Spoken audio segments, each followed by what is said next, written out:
வணக்கம். ஆகாஷவாணி திருச்சிராப்பள்ளி. மாநில செய்திகள் வாசிப்பவர் பானுமதி ஸ்ரீனிவாசன். தலைப்புச் செய்திகள். குடியரசுத் தலைவர் திருமதி திரௌபதி முர்மு 6 நாள் அரசுமுறை பயணமாக அங்கோலா, போட்ஸ்வானா நாடுகளுக்கு இன்று புறப்படுகிறார்.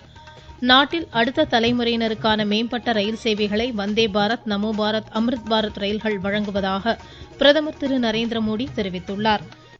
நாடாளுமன்ற குளிர்கால கூட்டத்தொடர் அடுத்த மாதம் 1ஆம் தேதி தொடங்கும் என மத்திய அமைச்சர் திரு கிரண் ரிஜிஜு அறிவித்துள்ளார். நாகூர் ஆண்டவர் கந்தூரி விழாவிற்காக தமிழக அரசின் சார்பில் 45 கிலோ சந்தனக்கட்டைகள் வழங்கப்படும் என மாநில சிறுபான்மையினர் நலத்துறை அமைச்சர் திரு நாசர் கூறியுள்ளார். பிரிஸ்பேனில் ஆஸ்திரேலியாவிற்கு எதிரான 5வது இறுதி டுவெண்டி கிரிக்கெட் போட்டியில் இந்தியா முதலில் பேட் செய்கிறது. இனி விரிவான செய்திகள். குடியரசுத் தலைவர் திருமதி திரௌபதி முர்மு 6 நாள் அரசுமுறை பயணமாக அங்கோலா, போட்ஸ்வானா நாடுகளுக்கு இன்று புறப்படுகிறார். தமது பயணத்தின் ஒரு பகுதியாக இவ்விரு நாடுகளின் அதிபர்களுடன் இருதரப்பு பேச்சுவார்த்தைகளை அவர் மேற்கொள்கிறார். அந்நாடுகளின் நாடாளுமன்றத்தில் உரையாற்ற உள்ள குடியரசுத் தலைவர் அங்குள்ள இந்திய சமூகத்தினரிடம் கலந்துரையாடுகிறார். குடியரசுத் தலைவரின் ஆப்பிரிக்க பயணம் தென்னாடுகளுடனான அந்நாடுகளின் நட்புறவை மேலும் வலுப்படுத்தும் என எதிர்பார்க்கப்படுகிறது.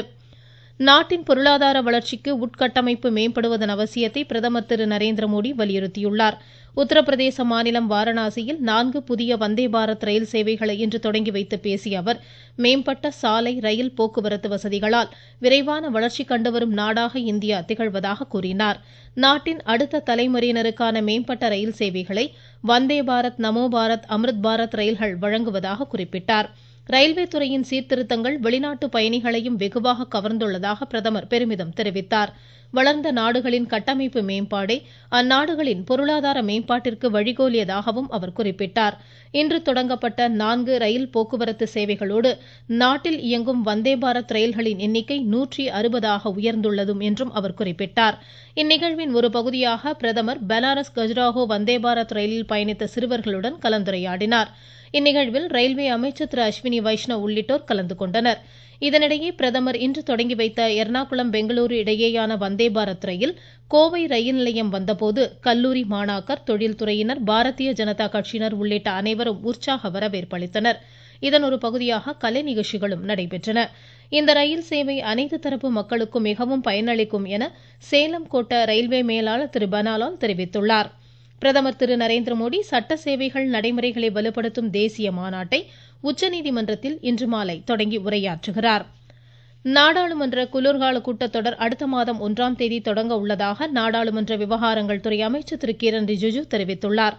அடுத்த மாதம் 19ஆம் தேதி வரை கூட்டத்தொடர் நடைபெறும் என கூறியுள்ள அவர், இந்த கூட்டத்தொடர் ஆக்கப்பூர்வமாக நடைபெறும் என நம்பிக்கை தெரிவித்தார்.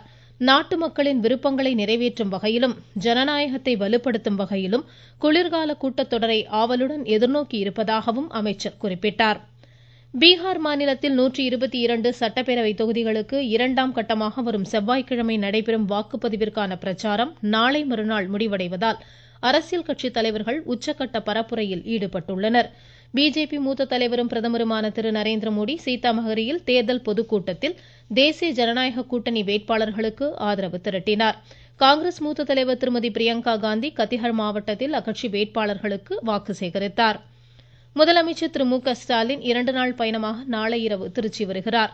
மாவட்டத்தில் 223 கோடி ரூபாய் மதிப்பிலான முடிவுற்ற திட்டப்பணிகளை தொடங்கி வைக்கும் அவர் களமாவூரில் நடைபெறும் அரசு விழாவில் 40,000க்கும் மேற்பட்ட பயனாளிகளுக்கு 348 கோடி ரூபாய் மதிப்பிலான நலத்திட்ட உதவிகளை வழங்குகிறார். இந்நிகழ்ச்சியில் 201 கோடி ரூபாய் மதிப்பில் புதிய பணிகளுக்கும் முதலமைச்சர் அடிக்கல் நாட்டுகிறார். நீங்கள் கேட்டுக்கொண்டிருப்பது ஆகாஷவாணியின் மாநில செய்தி அறிக்கை. நாட்டு மக்களுக்கான வரலாற்று சிறப்புமிக்க மோடி அரசின் தீபாவளி பரிசு சரக்கு மற்றும் சேவை வரி குறைப்பு. மருத்துவம் மற்றும் ஆயுள் காப்பீட்டிற்கான வரி முழுமையாக ரத்து. 36 உயிர்காக்கும் மருந்துகள், அடுத்த தலைமுறைக்கான சீர்திருத்த நடவடிக்கைகளில் மாணாக்கர் பயன்படுத்தும் கல்வி உபகரணங்கள் மீதான வரி ரத்து. வீட்டு உபயோக மின்னணு பொருட்களுக்கு வரி குறைப்பு. பால் பொருட்கள் மீதான வரி 12%இலிருந்து 5% குறைப்பு.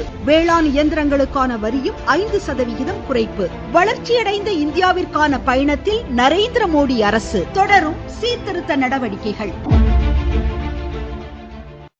தமிழ்நாட்டில் இஸ்லாமியர்கள் மற்றும் கிறிஸ்தவர்களின் வழிபாட்டு தலங்களின் சீரமைப்பு பணிகள் முனைப்புடன் மேற்கொள்ளப்படுவதாக மாநில சிறுபான்மையினர் நலத்துறை அமைச்சர் திரு நாசர் தெரிவித்துள்ளார். நாகூர் ஆண்டவர் கந்தூரி விழா வரும் 21ஆம் தேதி நடைபெறுவதை ஒட்டி இவ்விழாவிற்கான ஏற்பாடுகளை ஆய்வு செய்த பின் செய்தியாளரிடம் பேசிய அவர், கந்தூரி விழாவிற்காக 45 கிலோ சந்தனக்கட்டைகள் அரசு சார்பில் வழங்கப்படும் என்றார். நாகூர் தர்கா சீரமைப்பு பணிகள் 2 கோடி ரூபாய் மதிப்பில் நடைபெற்று வருவதாக கூறிய அவர், தற்போது சாலை மேம்பாட்டு பணிகளுக்காக 40 லட்சம் ரூபாய் ஒதுக்கப்பட்டு பணிகள் முழுவீச்சில் மேற்கொள்ளப்படுவதாக குறிப்பிட்டார். விழா காலத்தில் பொதுமக்களின் வசதிக்காக 60 சிறப்பு பேருந்துகள் இயக்கப்படும் என்றும் அவர் தெரிவித்தார். மாநில பள்ளிக்கல்வித்துறை அமைச்சர் திரு அன்பில் மகேஷ் பொய்யாமொழி, ஆட்சித்தலைவர் திரு ஆகாஷ் உள்ளிட்டோர் உடனிருந்தனர். தமிழகத்தின் பல்வேறு மாவட்டங்களில் வாக்காளர் பட்டியல் சிறப்பு தீவிர திருத்தப் பணிகள் முனைப்புடன் மேற்கொள்ளப்பட்டு வருகின்றன. நெல்லை மாவட்டத்தில் இப்பணிகளுக்காக இதுவரை 7 லட்சம் விண்ணப்பங்கள் விநியோகிக்கப்பட்டுள்ளதாக ஆட்சித்தலைவர் திரு சுகுமார் தெரிவித்துள்ளார். மதுரை, சிவகங்கை, ராமநாதபுரம் மாவட்ட பாசனத்திற்காக வைகை அணையிலிருந்து இன்று தண்ணீர் திறக்கப்பட்டதாக எமது தேனி செய்தியாளர் தெரிவிக்கிறார். ஆண்டிப்பட்டி அருகே 71 அடி உயரத்தில் அமைந்துள்ள வைகை அணையிலிருந்து மதுரை மாவட்டத்தில் உள்ள பூர்வீக பாசன பகுதி ஒன்றுக்கு இன்று முதல் தண்ணீர் திறக்கப்பட்டுள்ளது. முதல் நாளான இன்று வினாடிக்கு 700 கன அடி வீதம் சிறிய மதகுகள் வழியாக தண்ணீர் திறக்கப்பட்டுள்ளது. தொடர்ந்து அணையின் நீர் வரத்து மற்றும் நீர் இருப்பிற்கு ஏற்ப வரும் நவம்பர் 13ஆம் தேதி வரை 428 மில்லியன் கன அடி நீர் வைகை ஆற்றின் வழியாக வெளியேற்றப்பட உள்ளது. இதனால் வைகை ஆற்றின் கரையோர மக்கள் எச்சரிக்கையுடன் இருக்கவும், ஆற்றில் இறங்கவோ குளிக்கவோ வேண்டாம் எனவும் நீர்வளத்துறையினர் அறிவுறுத்தியுள்ளனர். தேனியில் ராஜ்குமார். நெல்லை தாமிரபரணி ஆற்றில் பிற உயிரினங்களுக்கு நன்மை பயக்கும் வகையில் 2 லட்சம் மீன் குஞ்சுகள் விடப்படுவதாக மாவட்ட ஆட்சித்தலைவர் திரு சுகுமார் தெரிவித்துள்ளார்.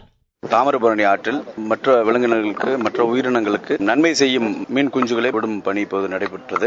1 லட்சம் குஞ்சுகளில் 30,000 குஞ்சுகள் கட்லா வகையை சார்ந்தது, 30,000 குஞ்சுகள் ரோகு, 40,000 குஞ்சு சேல்கண்டை. சேல்கண்டைன்றது நம்ம தாமிரபரணி ஆற்றுக்கு உண்டான நேட்டிவ் ஸ்பீசிஸ். ஒவ்வொரு இனங்களும் ஒவ்வொரு ஆற்றுல ஸ்பெஷாலிட்டி இருக்கும். நமக்கு சேல்கண்டை தான் ஸ்பெஷாலிட்டி. அந்த மீன்கள் அதிகமா பெருக பெருக நம்ம தாமிரபரணி ஆறுடைய நலம் நல்லா இருக்கு, ஹெல்த் நல்லா இருக்கு அப்படின்னு அர்த்தம். சபரிமலை சீசன் தொடங்க உள்ளதால் கன்னியாகுமரி கடலில் அமைந்துள்ள விவேகானந்தர் மண்டபத்திற்கு படகு போக்குவரத்து சேவை 1 மணி நேரம் நீட்டிக்கப்பட்டுள்ளது. சுற்றுலா பயணிகளின் வசதிக்காக ஆன்லைன் டிக்கெட் முன்பதிவு முறையும் அதிகரிக்கப்படுவதாக எமது செய்தியாளர் தெரிவிக்கிறார். கன்னியாகுமரி கடல் நடுவே அமைந்துள்ள விவேகானந்தர் மண்டபத்திற்கு தற்போது காலை 8 மணி முதல் மாலை 4 மணி வரை மட்டுமே படகு சேவை நடைபெற்று வருகிறது. சபரிமலை சீசன் தொடங்க உள்ளதை முன்னிட்டு படகு சேவை மேலும் 1 மணி நேரம் நீட்டிக்கப்பட்டது. அதாவது காலை 7 மணி முதல் படகு சேவை தொடங்கும் எனவும் ஆன்லைன் டிக்கெட்டிற்கான நேரமும் அதிகரிக்கப்பட்டுள்ளது என பூம்புகார் கப்பல் போக்குவரத்து அதிகாரிகள் தெரிவித்துள்ளனர். கன்னியாகுமரியிலிருந்து குமரன், விவேகானந்தர். திருச்செந்தூர் அருள்மிகு சுப்பிரமணிய சுவாமி திருக்கோவில் கடற்கரை பகுதியில் இரவு 10 மணி முதல் அதிகாலை 4 மணி வரை பக்தர்கள் தங்க இன்று முதல் தடை விதிக்கப்படுவதாக எமது செய்தியாளர் தெரிவிக்கிறார். திருச்செந்தூர் அருள்மிகு சுப்பிரமணிய சுவாமி திருக்கோவிலுக்கு நாள்தோறும் பல ஆயிரக்கணக்கான பக்தர்கள் தரிசனம் செய்ய வருகிறார்கள். பக்தர்கள் கூட்டம் அதிகரிப்பதனால் தரிசனம் செய்ய முடியாத பட்சத்தில் கோவில் கடற்கரை பகுதியில் இரவு தங்கிவிடுகின்றனர். பாதுகாப்பை உறுதி செய்யும் நோக்கில் பக்தர்கள் யாரும் இரவு 10 மணி முதல் அதிகாலை 4 மணி வரை திருக்கோவில் கடற்கரையில் தங்க அனுமதி இல்லை என கோவில் நிர்வாகம் தெரிவித்துள்ளது. தூத்துக்குடி மாவட்ட செய்தியாளர் ஏ. லக்ஷ்மணன். செங்கல்பட்டு மாவட்டம் மதுராந்தகம் ஏரி முழு கொள்ளளவை எட்டியுள்ள நிலையில் முன்னெச்சரிக்கை நடவடிக்கையாக ஏரிக்கு வரும் 300 கன அடி தண்ணீர் வெளியேற்றப்படுகிறது. வளிமண்டல கீழடுக்கு சுழற்சி காரணமாக கன்னியாகுமரி, திருநெல்வேலி, தென்காசி, தூத்துக்குடி மாவட்டங்களில் இன்று கனமழைக்கு வாய்ப்புள்ளதாக சென்னை வானிலை ஆய்வு மையம் தெரிவித்துள்ளது. பிரிஸ்பேனில் ஆஸ்திரேலியாவிற்கு எதிரான 5வது இறுதி டுவெண்டி கிரிக்கெட் போட்டியில் முதலில் பேட் செய்யும் இந்தியா சற்று முன் 2 ஓவரில் விக்கெட் இழப்பின்றி 18 ரன் எடுத்துள்ளது. முன்னதாக டாஸ் வென்ற ஆஸ்திரேலியா பந்து வீச தீர்மானித்தது. 5 போட்டிகள் கொண்ட இத்தொடரில் இந்தியா தற்போது 2-1 என்ற கணக்கில் முன்னிலையில் உள்ளது. மீண்டும் தலைப்புச் செய்திகள். குடியரசுத் தலைவர் திருமதி திரௌபதி முர்மு 6 நாள் அரசுமுறை பயணமாக அங்கோலா, போட்ஸ்வானா நாடுகளுக்கு இன்று புறப்பட்டார். நாட்டில் அடுத்த தலைமுறையினருக்கான மேம்பட்ட ரயில் சேவைகளை வந்தே பாரத், நமோ பாரத், அம்ருத் பாரத் ரயில்கள் வழங்குவதாக பிரதமர் திரு நரேந்திர மோடி தெரிவித்துள்ளார். நாடாளுமன்ற குளிர்கால கூட்டத்தொடர் அடுத்த மாதம் 1ஆம் தேதி தொடங்கும் என மத்திய அமைச்சர் திரு கிரண் ரிஜிஜு அறிவித்துள்ளார். நாகூர் ஆண்டவர் கந்தூரி விழாவிற்காக மாநில அரசின் சார்பில் 45 கிலோ சந்தன கட்டைகள் வழங்கப்படும் என சிறுபான்மையின நலத்துறை அமைச்சர் திரு நாசர் கூறியுள்ளார்.